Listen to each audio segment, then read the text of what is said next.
করেছি। Number 1 is monetization.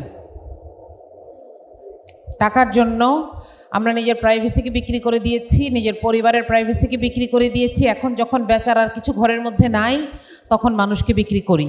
ভাই, আপনারা আমাকে বলেন, আমি কি ঠিক বললাম? আজকে যখন ডক্টর মিতু এখান দিয়ে ঢুকছিলেন, আপনারা ভিডিও করছিলেন, ওইটাতে কোনো নিউজ নাই ভাই। আমি যখন হেঁটে বের হই, আমি যখন হেঁটে ঢুকি, ওখানে কোনো নিউজ নাই। এবং ওখানে যখন একটা হেইট স্পিচ আসে, আমি সেদিন খুব মজার একটা কমেন্ট দেখলাম, একজন লিখছে, এটাকে দেখলে আমার ডোরেমনের মতো লাগে।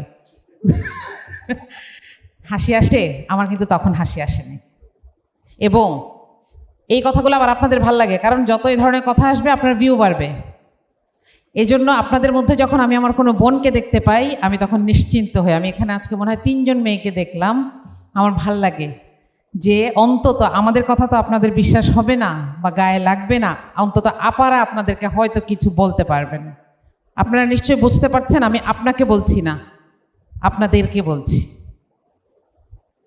টাকার জন্য এই জায়গায় চলে যাবেন না প্লিজ। এমনকি কপিরাইটে যেন না পড়তে হয়, যেন আপনারা স্পিড বাড়ায় কমায় ভিডিওগুলোকে রিপ্রোডিউস করেন। আমার স্কার্ফের কালার বদলে দিচ্ছেন, আমার ভয়েস বদলে দিচ্ছেন। আমিটা কে? আমাকে আপনি কেন বিক্রি করবেন? আমি আপনাকে এই রাইট দেই নাই। আমি আল্লাহর কাছে গিয়ে হলেও আপনাকে এটার জন্য ধরব। এটা মাথায় রেখে যেই কাজটা করছেন সেটা করবেন। দ্বিতীয় যেই কারণটা সামনে এসেছে সেটা হচ্ছে অ্যানিমোসিটি। মানুষের মধ্যে একটা পাশবিকতা থাকে। আমাদের কাজ হচ্ছে এটাকে রাখঢাক করে, এটাকে বুঝিয়ে শুনিয়ে মানুষ হয়ে ওঠা, তাই না? আমরা সেটা হয়ে উঠতে পারছি না। এই জায়গাটায় যাইতে হবে, উই মাস্ট। নইলে আপনার, আল্লাহ মাফ করুক, আপনার কন্যা, আপনার স্ত্রী, আপনার মাকে একদিন রাস্তায় অপমান করা হবে, মানুষ এটা ভিউ ব্যবসার জন্য ভিডিও করবে, একটা কেউ আগাবে না। আপনারা প্রমাণ দেখেন নাই? একটা লোক, তার কাঁধে একটা বাচ্চা মৃত, তার কোলে তার স্ত্রী মৃত, সম্ভবত কাঁধে স্ত্রী মৃত, কোলে আরেকটা বাচ্চা মৃত, হাতে আরেকটা বাচ্চা জীবিত, কেউ তাকে সাহায্য করতে আগায় আসছে না। দেখেন নাই? আপনি ওই জায়গায় যাইতে চান? কোনোদিন আমি ওই জায়গায় আমার দুশ্মনকেও দেখতে চাই না। এই অ্যানিমোসিটিকে আমরাই বাড়িয়ে দিচ্ছি। Number 3 reason is rage bait. নাম শুনেছেন তাই না? 2025-এ অক্সফোর্ড ডিকশনারি তাদের এই একটা প্রত্যেক বছর তারা এটা করে, ওয়ার্ড অফ দ্য ইয়ার করে।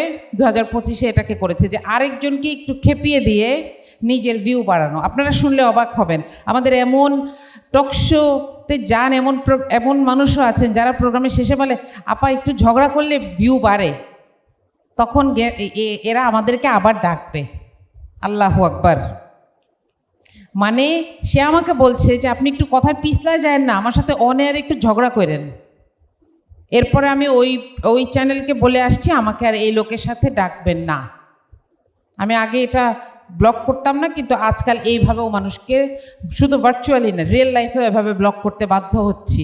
কারণ আমি রাস্তার বানর নাচানোর সেই ফেরিওয়ালাটা না, যে আমি বানর নাচাবো আর মানুষ দেখে হাততালি দিবে। নো, আমি আমাকে ওখানে নিব না।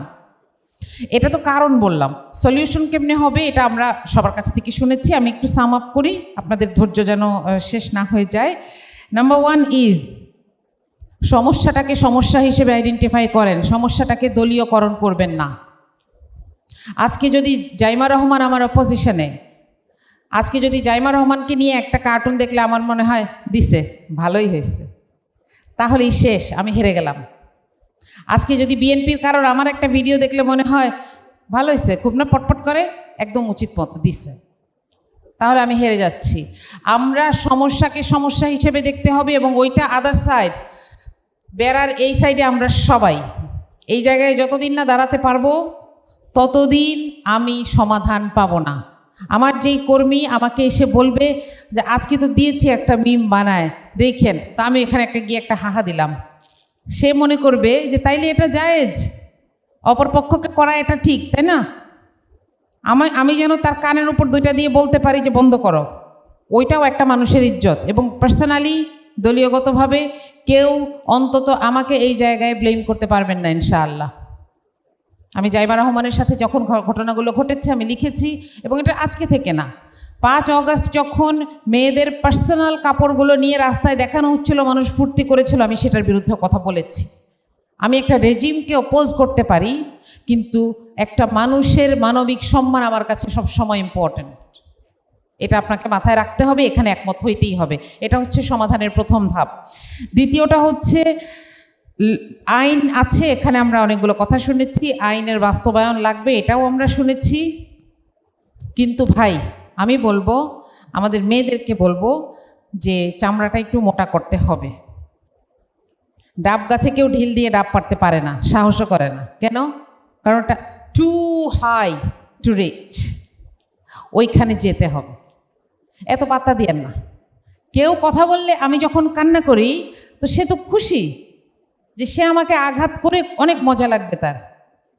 এই জায়গাটায় তাকে যেতে দেবেন না। তার মানে কি রিয়াকশন দেখাবেন না? দেখাবেন, উল্টা দুইটা বলবেন, আপনি যেই দলেরই হন।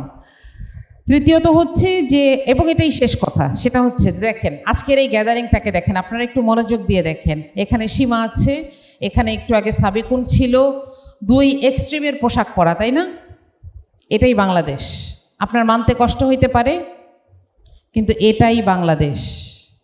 আপনি যদি বাংলাদেশকে একদম সবার জন্য প্রগতিশীল বানায় ফেলেন, তাও আমি থাকবো। আর বাংলাদেশকে 100% হুজুর রাষ্ট্র বানাতে চাইলেও কোরআন অনুমোদন দেয় যে এখানে সীমা আক্তারও থাকবে। হ্যাঁ, আপনার স্ত্রী কেমন হবে এটা আপনি বাছাই করেন, কিন্তু আপনি সোসাইটিতে একটা মেয়ে কিভাবে এক্সিস্ট করবে সেটা সিলেক্ট করার দায়িত্ব আল্লাহ আপনাকে দেন নাই। আমি কোরআন পড়েছি, হাদিস পড়েছি, আমি জানি। তাহলে কাজটা কি? যেটা আপনার ভাল লাগবে না, চোখ নামায় চলে যান। রাস্তায় যেতে যেতে আপনার পকেটে 10 টাকা আর দোকানের শোকেসে 25 টাকার খাবার, আপনি কখনো আক্রমণ করেন? Do you get my point? কিন্তু তাহলে একটা মেয়ে যখন কাপড় এদিক ওদিক হবে, যেটা আপনার পছন্দ হবে না, আপনার কেন মনে হবে এই মেয়েটা আপনার আক্রমণযোগ্য? আমি একটা হাদিস দিয়ে শেষ করি। সেই লোক মুমিন না, রাসূল সাল্লাল্লাহু আলাইহি সাল্লাম বলেছেন, সেই লোক মুমিন না যার মুখ এবং হাত থেকে আরেকজন নিরাপদ না। আপনি যদি ইসলামের নামে এগুলা করেন তাহলে আপনার এটা মনে রাখা উচিত, আর যদি প্রগতির নামে এটা করেন তাহলে তো আপনার নিজের কথাই যথেষ্ট আপনাকে নিজে ঠেকানোর জন্য।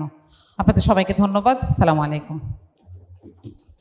মাননীয় সংসদ সদস্যদেরকে এখানে তারা আনতে পেরেছে।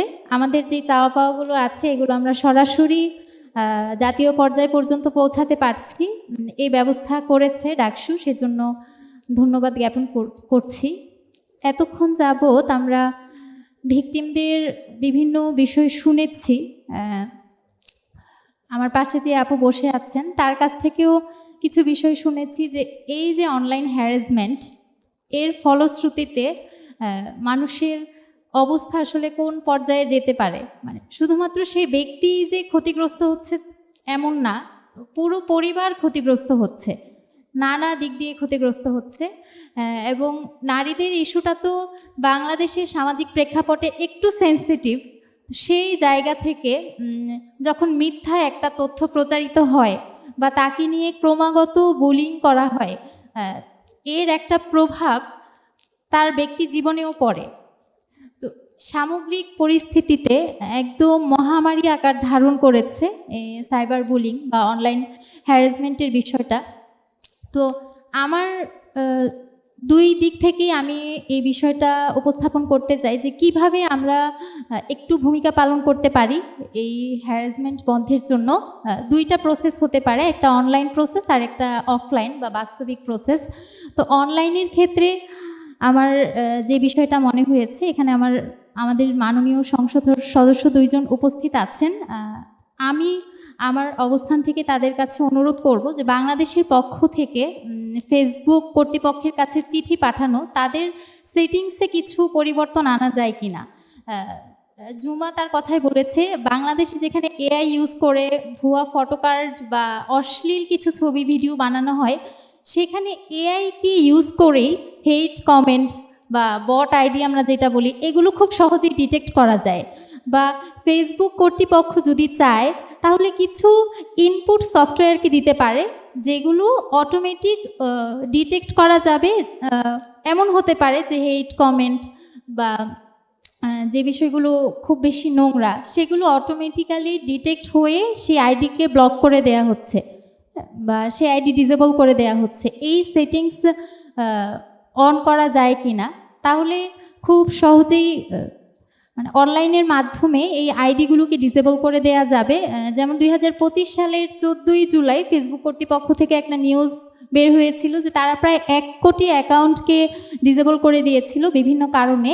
তো বাংলাদেশ সরকার ফেসবুকের কাছে একটা চিঠি দিতে পারে কিনা, যেহেতু একদম আমাদের প্রধানমন্ত্রীর মেয়ে থেকে শুরু করে গ্রামের সকল নারীরাই এর ভুক্তভোগী, এবং আমরা দেখেছি যে রামিসার যে হত্যাকাণ্ডটা হলো, রামিসাকে নিয়ে কিভাবে নোংরামি করা হয়েছে, মানে কেউই আসলে রেহাই পাচ্ছে না। তো এটাকে একটু সিরিয়াসলি নেওয়া উচিত।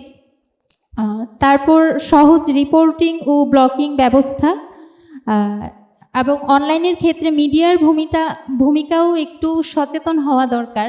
অনেক ক্ষেত্রে দেখা যায় যে মিডিয়াগুলো সত্যতা যাচাই না করেই দল ঘেঁষা নিউজ করছে, এই বিষয়টা খুবই নেতিবাচক আমাদের জন্য। তারপর একটু হচ্ছে যেটা ভিউ বলে, যেগুলোর ভিউ অনেক বেশি হয় মিডিয়াগুলো সেই নিউজ করে, এমন কিছু